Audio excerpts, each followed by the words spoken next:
The text came through while the coffee machine hissed to life. Not a call, not even a voice note, just a message, short enough to be cruel on purpose. Evan, don't come home for Thanksgiving. We're keeping it small this year. I stood there in my kitchen in Raleigh, one hand on the counter, the other hovering over my phone. The condo lights were still dim. Dawn hadn't fully decided what it wanted to be yet. Outside, the city was quiet in that early, dishonest calm, like nothing bad had ever happened here. Then another message appeared. Evan, no offense, Mel, it's just, you wouldn't fit the vibe. A second later, the family group chat lit up. A laughing emoji from my mother, a thumbs up from my father. Someone added a turkey gif. That was the first snap. Quiet, internal, like a hairline crack in glass. I didn't reply. I just watched the screen glow against the marble counter while the coffee finished brewing. The machine clicked off. Silence rushed in to fill the space. If you've ever had family treat you like you don't matter, like you're optional, disposable, or only useful when they need something, take a second. Hit like, subscribe. You're not alone in this. And trust me, this story doesn't end the way they thought it would. The message stayed there, unanswered, heavy. I'm Melissa Grant, 34, cloud systems architect, remote work, stable income, the kind of person families brag about when it's convenient and ignore when it's not, the kind who always understands. I scrolled up. Thanksgiving planning, table assignments. Who was bringing what? My name wasn't there.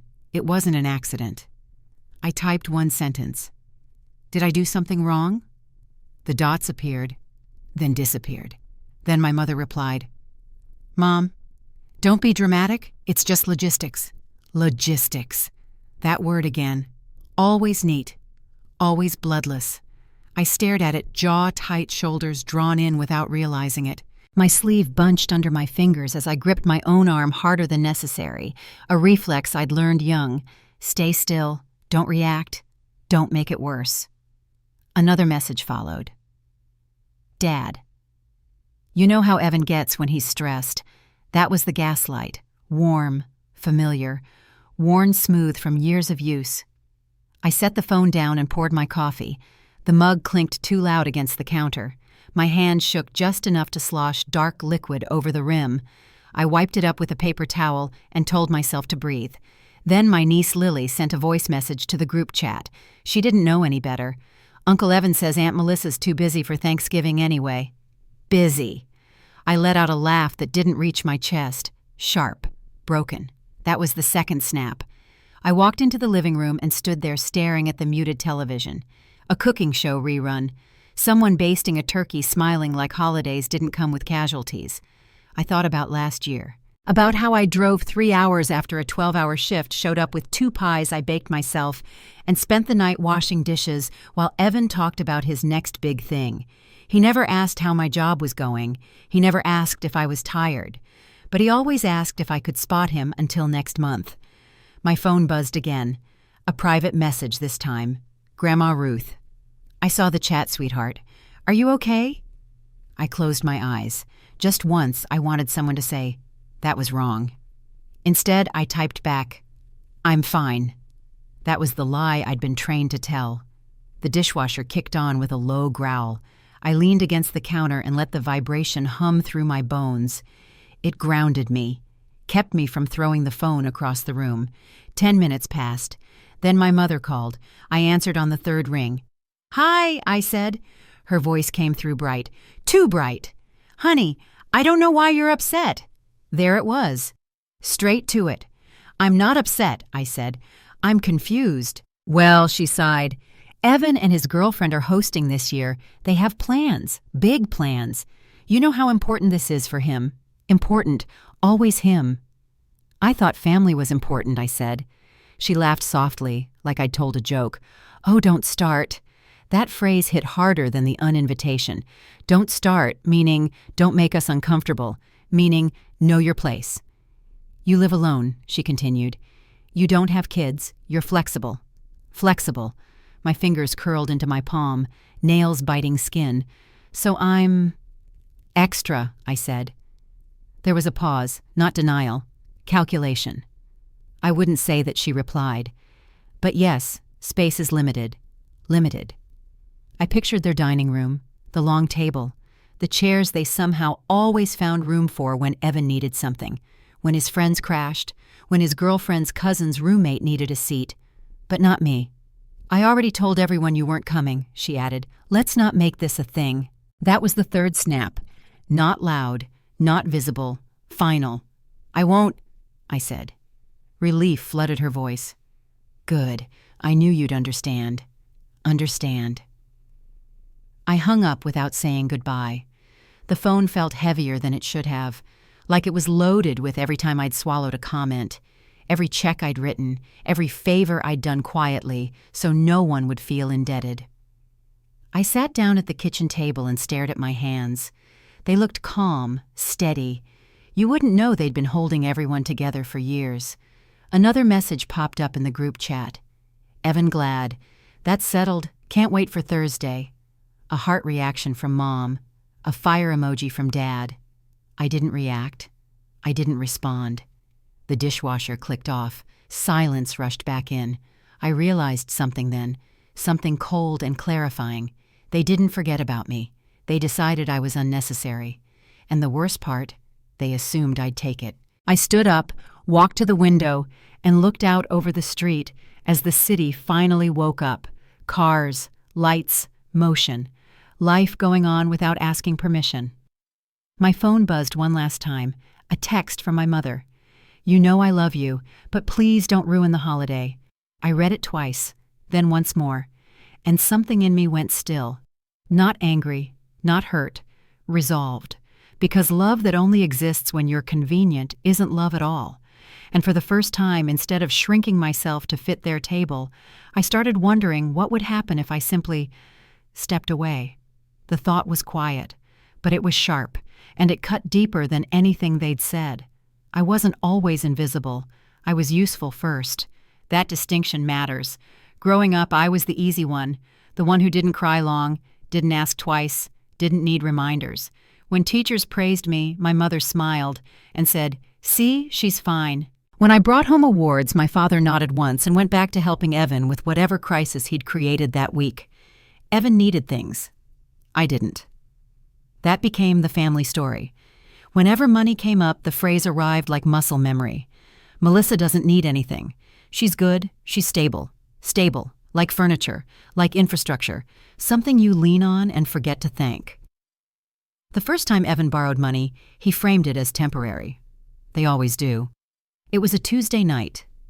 I remember because I was still in work clothes, laptop open, running diagnostics on a deployment that wouldn't stop failing.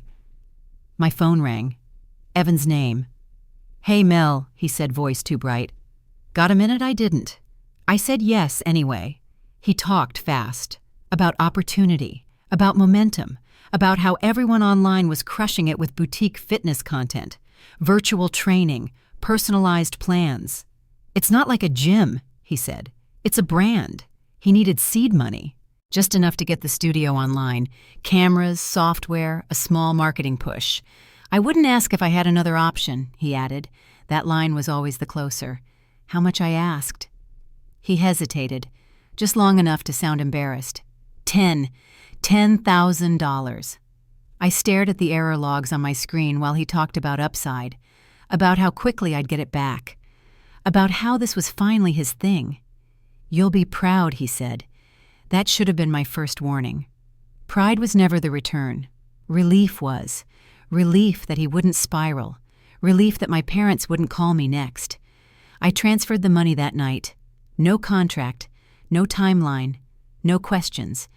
When I told my mother, she exhaled like I'd solved a problem for her. "I knew you'd help," she said.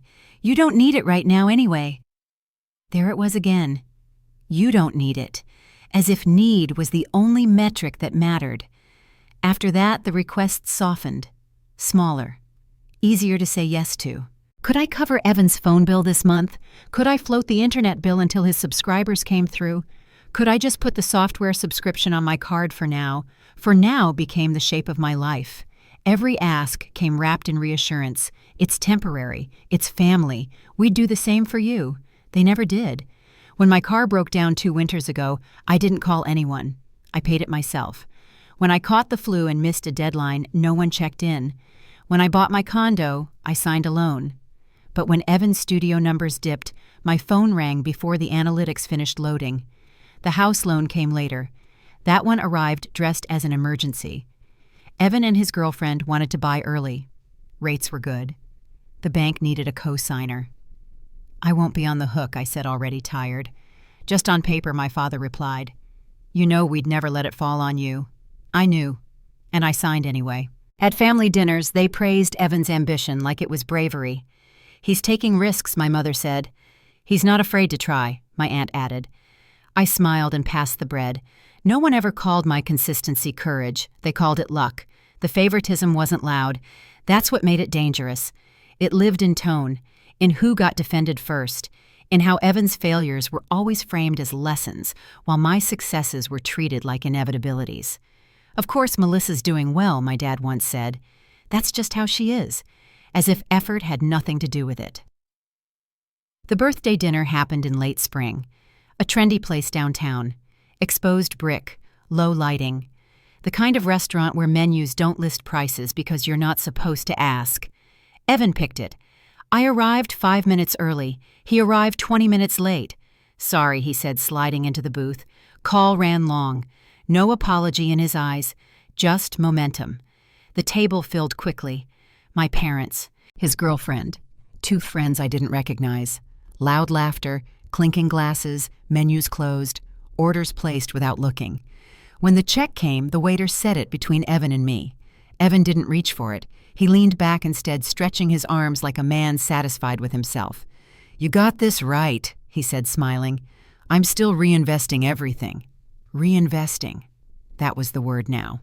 I nodded once and handed over my card. The waiter left. Conversation resumed. Evan talked about engagement plans, about scaling, about a new content angle he was testing. "With you backing me," he said casually, "I can afford to experiment." I looked at him then, really looked. He wasn't grateful. He was comfortable. That sentence lodged itself somewhere behind my ribs. Back me. As if I was an institution, as if my role was structural, not human. My mother raised her glass. To Evan, for not giving up. Everyone cheered. I lifted mine a second late. The waiter returned with the receipt.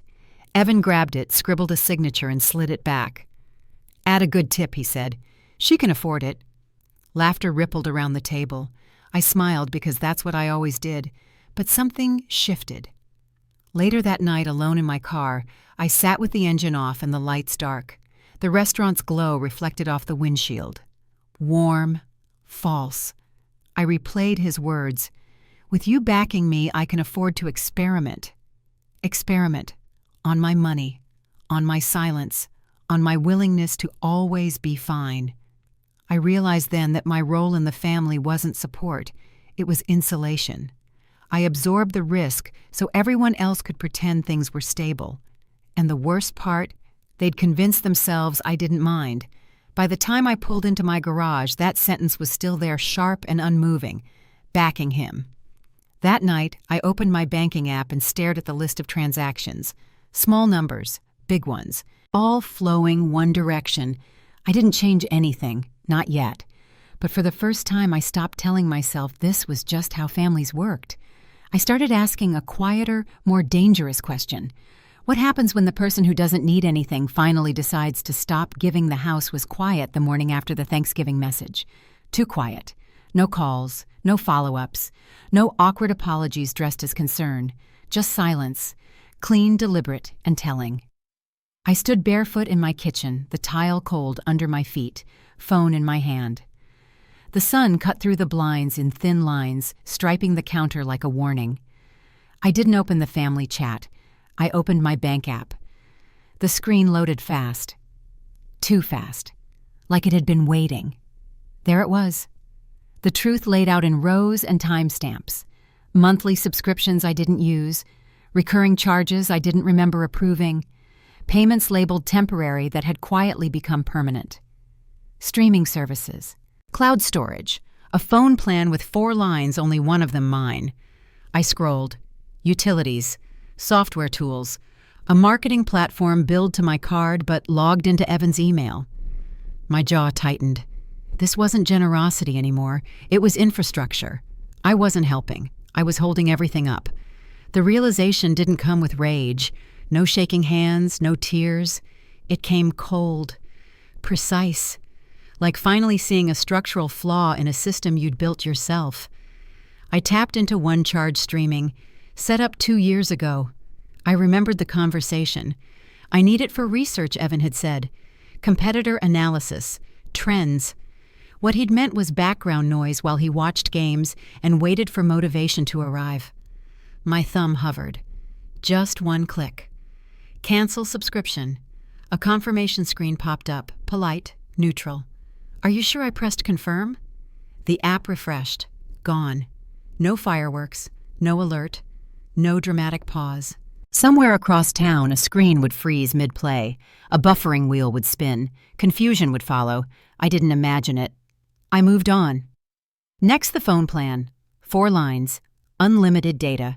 Premium add-ons. I remembered my mother saying, "It's easier if it's all under one account. Easier for who I opened the settings." Selected my line, then the others. I removed myself as the primary holder. Just like that. My phone buzzed once, a system notification. Nothing more. I exhaled slowly. Still no anger, just clarity. The mortgage was next. That one made me pause. I pulled up the documents, read my name where it didn't belong. Co-signer. Secondary liability. I remembered my father's voice when he'd asked, "Just until Evan gets on his feet." I smiled without humor. He'd been standing on my back the whole time. I sent a short message to the lender. Professional. Measured. No emotion. I'd like to initiate removal from the co-signed agreement. Please advise on next steps. Send. That was it. No phone call to warn them. No dramatic announcement. No explanation. I didn't owe one.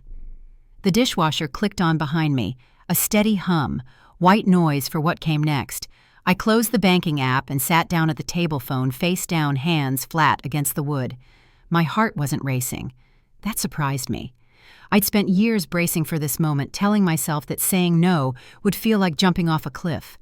Instead, it felt like stepping off a treadmill that had been running too fast for too long. 10 minutes passed. Then my phone lit up. A text from Evan. "Hey, did something happen with the streaming account mine just cut out?" I stared at the message. The timing was almost funny. Almost. I didn't reply. The phone buzzed again. A call this time. I let it ring. The vibration against the table was sharp, insistent. Then it stopped. Silence rushed back in. That silence felt earned. Another message appeared. This one from my mother. "Are you changing accounts? Evan's having trouble logging into a few things." I picked up the phone, typed one word. No. Then I turned it off. Not airplane mode. Off. The screen went black. For the first time in years, there was nothing pulling at me. No invisible threads. No low-grade panic about what would collapse if I didn't step in. I stood and walked to the window. Outside, the city moved like it always had. Cars, people, dogs tugging on leashes, a delivery truck idled at the corner. The world didn't care that I'd stopped propping up a family illusion. That felt important. Later that afternoon, I turned my phone back on. 23 missed calls, 12 from Evan, 6 from my mother, 5 from my father. No messages from anyone asking how I was.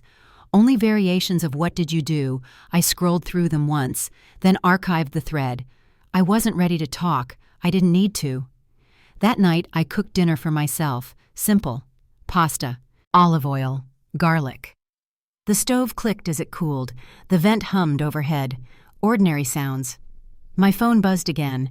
A voicemail came through before I could stop it. Evan's voice sharp this time. Edges exposed. "Melissa, seriously? Call me back. I'm in the middle of something." In the middle of something. I deleted it. Another followed. My mother.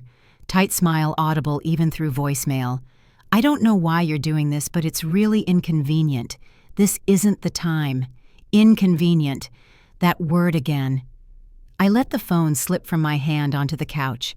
I ate my dinner standing at the counter fork, moving automatically, eyes unfocused. Not numb, just settled. There was a difference. I didn't feel victorious. I felt quiet. Before bed, I checked my email. A response from the lender. "We've received your request. We'll begin processing removal pending verification." Pending verification. Not guaranteed. But started. That was enough. I closed the laptop and sat in the dark listening to the refrigerator cycle on and off, a low, steady rhythm, reliable. No one had thanked me when I gave. No one had warned me when they crossed the line. And now no one was entitled to an explanation when I stepped back. That night I slept without setting an alarm. The next morning, I woke up to light instead of panic. There were more messages, more missed calls. I didn't open them, because something had changed. Not loudly, not dramatically, but permanently. I had said no without speaking. I had drawn a line without announcing it. And the thing about quiet decisions is this. Once they're made, there's no arguing them away. The first boundary had been set, and I already knew there wouldn't be a second chance to pretend nothing happened. The calls didn't stop. They multiplied. Morning, noon, late night, numbers lighting up my phone like warning flares. Evan first, then my mother, then my father. Then Evan again, longer, rings closer together, frantic enough to bleed through the screen. I didn't answer. I watched the pattern instead. Panic always reveals itself in repetition. By the third day, the messages changed tone. At first, they were confused. "Did you change something? My accounts aren't working." The bank flagged a payment. Then they sharpened. "Why would you do this without telling us? This is really irresponsible, Melissa. We're family. Family." The word arrived like a threat now. On Thursday afternoon, Evan left a voicemail that finally cracked the surface. His voice wasn't angry. Not yet. It was scared. "Mel, I need you to call me back. Now. There's a problem with the loan. They're asking questions. This isn't funny. Funny." I sat at my desk laptop, open work notifications quietly stacking in the corner of the screen. A system I'd built was running smoothly. Alerts green, metrics stable. Outside of work, everything he'd built was collapsing. And for the first time, no one was covering the cracks. That's when I knew this wasn't just mismanagement. It was something else. I opened my financial records again, this time slower, deeper. I followed the trails instead of the totals. Transfers timed too close together. Charges routed through unfamiliar platforms. Logins from devices I didn't recognize, devices tied to my accounts. My chest tightened. This wasn't convenience. This was access. I pulled statements going back 2 years, exported them, highlighted patterns, dates that lined up with Evan's launch phases, withdrawals that matched his personal expenses.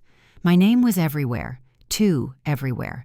I didn't confront him. I didn't accuse. I called Ivy instead. Ivy Chen, old friend, financial compliance analyst, the kind of person who speaks softly and notices everything. We met at a quiet cafe downtown. No music, no crowd, neutral territory.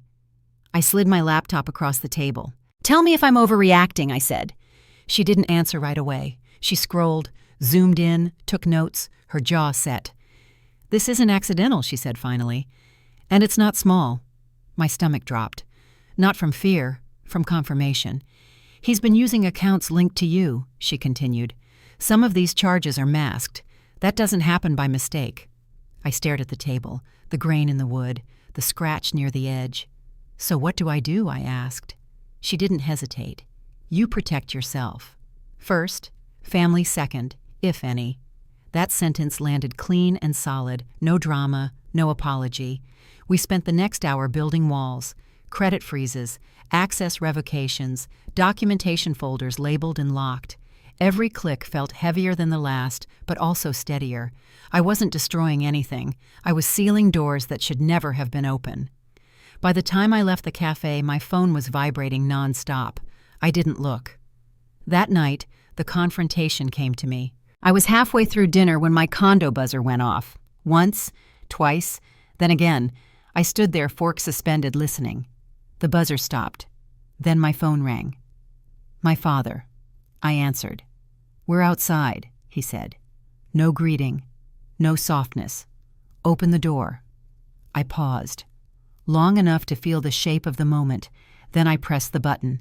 They came in like a storm that had decided not to wait for permission. Evan first.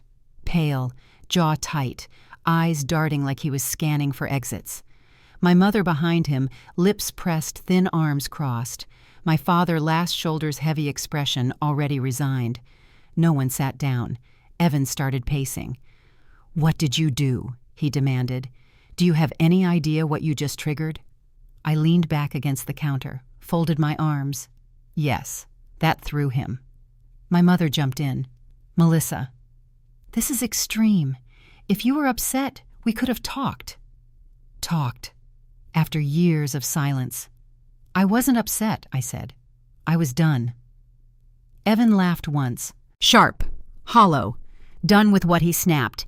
"Helping you act like you've been carrying us." I didn't raise my voice. "I have," I said. The room went quiet. He stepped closer. "You think you're better than us now?" That old script. Reliable. Worn. "No," I replied. "I think I'm responsible for myself." My father finally spoke. "Your name is tied to things, Melissa. Things that affect all of us." I nodded.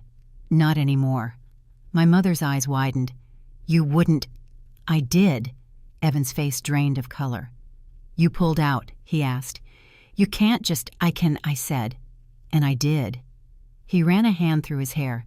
The first real crack showed. "You've put us in a terrible position," my mother said. "Do you know what people will think?" There it was. Not "are we okay?" Not "did we hurt you?" "People?" I straightened. "This ends tonight," I said. "I'm not fixing this. I'm not covering it. I'm not explaining it away." Evan's voice broke. Just slightly. "You owe us," he said. "After everything." I met his eyes. I gave enough. Silence stretched. Thick. Pressurized. My father looked between us. "So, that's it." I nodded once. "That's it. No apology. No justification. Just the truth." I stop here. My mother inhaled sharply like she was about to say something cutting, something final. Instead, she said quietly, almost to herself, "You've changed." I looked at her. Really looked. "No," I replied. "I just stopped pretending I hadn't." Evan stared at the floor. My father looked away. My mother pressed her lips together the way she always did when she didn't get control of the narrative. They left without another word. The door closed behind them with a soft, ordinary click. Not a slam, just an ending. I stood there for a moment longer, listening to the echo of their footsteps fade down the hall. My hands weren't shaking. My chest wasn't tight. I felt clean. Later that night, my phone lit up again. Messages, voicemails, missed calls. I didn't open them, because the truth didn't need defending anymore. It had been spoken, and now there was no one left to hide it. The fallout didn't arrive all at once. It came in pieces, quiet ones. Evan stopped calling first. Not because he understood, but because there was nothing left to say that would change the outcome. When panic fails, pride takes over. My mother tried next. Short messages. Neutral updates disguised as concern. "The bank is being difficult. Your father's stressed. This has gotten bigger than it needed to be." I didn't reply. My father sent one email. Long, careful, full of words like responsibility and family obligations. He ended it with, "We raised you better than this." I archived it. Because the truth was simple and inconvenient, they had raised me to survive without asking. And I finally used that skill for myself. The consequences moved fast after that. Evan's business folded quietly. No announcement, no dramatic goodbye post.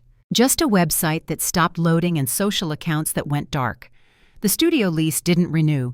Equipment listings appeared online, barely used, must sell. My parents downsized their plans, sold things they'd never thought they would, cut subscriptions, learned slowly what a budget actually felt like when it wasn't padded by someone else's silence.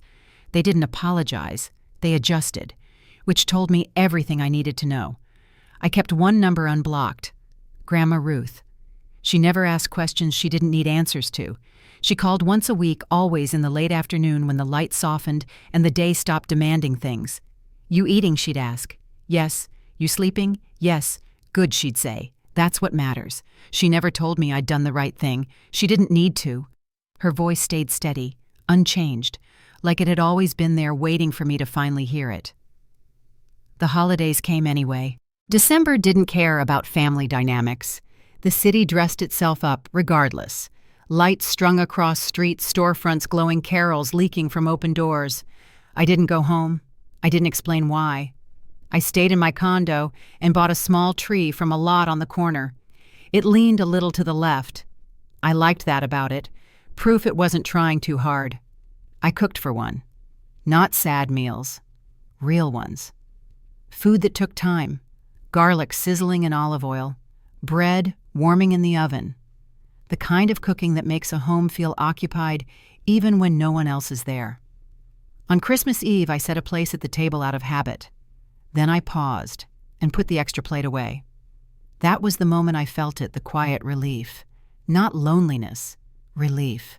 No tension in the air, no unspoken expectations hovering over the table, no mental math about who I needed to appease or what comment I'd have to swallow. Just stillness.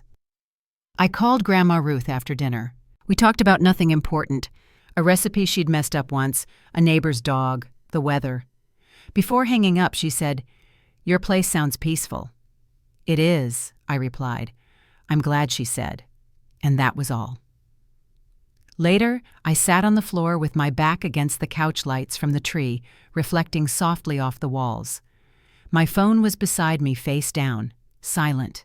No buzzing, no alerts, no demands.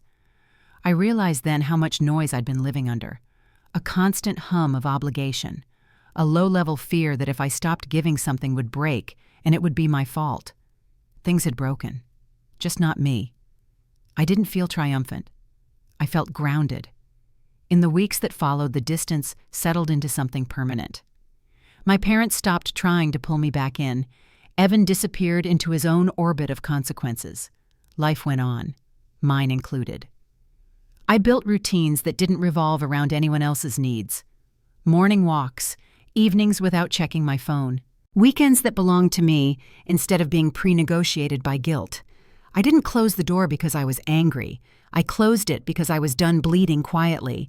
And now, if you're still listening, I want to say this directly to you. You don't destroy a family by stepping back. You don't betray anyone by choosing yourself. You don't owe access to people who only value you when you're useful. Walking away isn't cruelty. It's consent. And sometimes the bravest thing you can do isn't to fix what's broken. It's to stop letting yourself be consumed by it. My home doesn't need permission anymore, and neither does yours.